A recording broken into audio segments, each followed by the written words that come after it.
모든 게 평화롭고 아주 풍요로운 시대. 다들 만족하며 살고 있는 바로 그 순간에 갑자기 숲 전체를 얼어붙게 만드는 사자의 울음소리가 들려온다고 한번 상상해 보세요. 오늘 우리는 바로 그 소리, 아모스서에 담긴 하나님의 사자후에 대해 한번 깊이 들어가 보려고 합니다. 아모스가 활동하던 그 시절은요, 북이스라엘의 황금기라고 불렸어요. 여로보암 2세 왕 아래서 정치적으로나 경제적으로나 정말 최고의 번영을 누리고 있었죠. 그러니까 사람들 모두 우린 안전해, 모든 게 평안해 라고 생각했어요. 누구도 심판 같은 건 상상도 못했던 바로 그때 하나님의 경고가 울려 퍼진 겁니다. 그리고 이 긴급한 메시지를 전한 사람이 기득권층이나 종교 엘리트가 아니라 정말 지극히 평범한 사람이었다는 게 참 놀랍죠. 그는 남쪽 유다에서 양을 치던 목자였고 뽕나무를 가꾸던 농부였어요. 하나님께서 바로 그 평범한 사람을 선택해서 이 강력한 메시지를 전하게 하셨다는 것. 이게 그 울림을 더 충격적으로 만듭니다. 자, 아모스의 예언은 좀 독특한 방식으로 시작하는데요. 이스라엘부터 시작하는 게 아니라 먼저 그 주변 나라들의 죄를 하나하나 짚어가면서 심판을 선언합니다. 먼저 다메섹, 전쟁 포로들을 쇠타작기로 짓밟는 정말 비인간적인 잔혹행위를 저질렀죠. 가사는 어땠을까요? 사람들을 노예로 팔아넘기면서 인간의 생명을 그냥 물건처럼 취급했어요. 에돔은 형제 민족을 향한 끝없는 증오심으로 폭력을 휘두르면서 가장 기본적인 가족의 유대마저 배신했습니다. 암몬은 더 끔찍해요. 자기들 땅을 조금이라도 더 넓히려는 탐욕 때문에 임산부의 배를 가르는 그런 만행까지 저질렀습니다. 방금 보신 목록들에서 이 표현이 계속 반복되는데 이게 정말 흥미롭습니다. 서너 가지 죄라는 게 단순히 죄가 세네 개라는 뜻이 아니에요. 이건 죄의 잔이 가득 찼다. 다시 말해 하나님의 인내가 한계에 다다랐다는 아주 강력한 선언입니다. 그러니까 여기서 핵심이 뭐냐면요. 하나님이 이 나라들을 무슨 종교법으로 심판하시는 게 아니라는 겁니다. 그들이 율법을 몰랐더라도 인간이라면 마땅히 지켜야 할 기본적인 양심, 그리고 인간의 존엄성을 짓밟았기 때문에 심판하신다는 거죠. 이제 이야기가 아주 극적으로 바뀝니다. 주변 나라들이 심판받는다는 소리를 들으면서 어쩌면 안도하고 있었을 이스라엘 백성들. 바로 그때 예언의 화살이 모두가 깜짝 놀랄 방향으로 날아갑니다.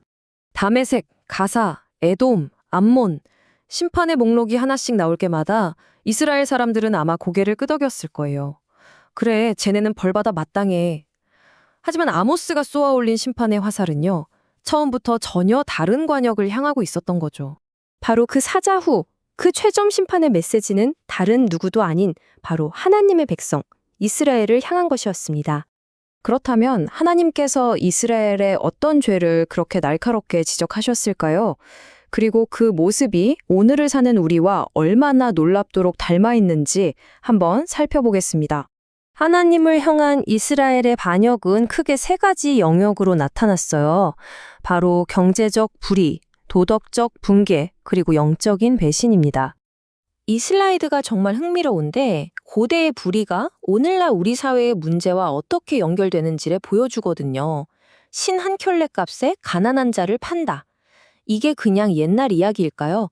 우리가 누리는 클릭 한 번의 편리함 뒤에 누군가는 숨이 턱에 차도록 달리다가 길 위에서 목숨을 잃기도 합니다.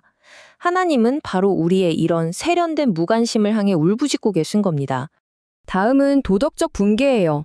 아버지와 아들이 한 여인과 관계를 맺는 것처럼 하나님이 세우신 최소한의 질서인 가정의 윤리마저 무너져 내렸습니다.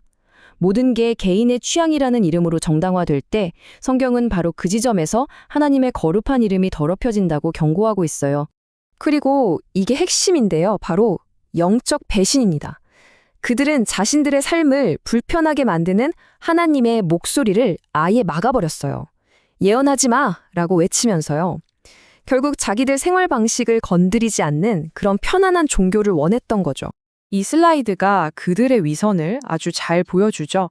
하나님 보시기엔 일상에서 정의와 자비가 빠진 화려한 종교 활동은 의미가 없는 걸 넘어서 오히려 견디기 힘든 소음에 불과하다는 겁니다.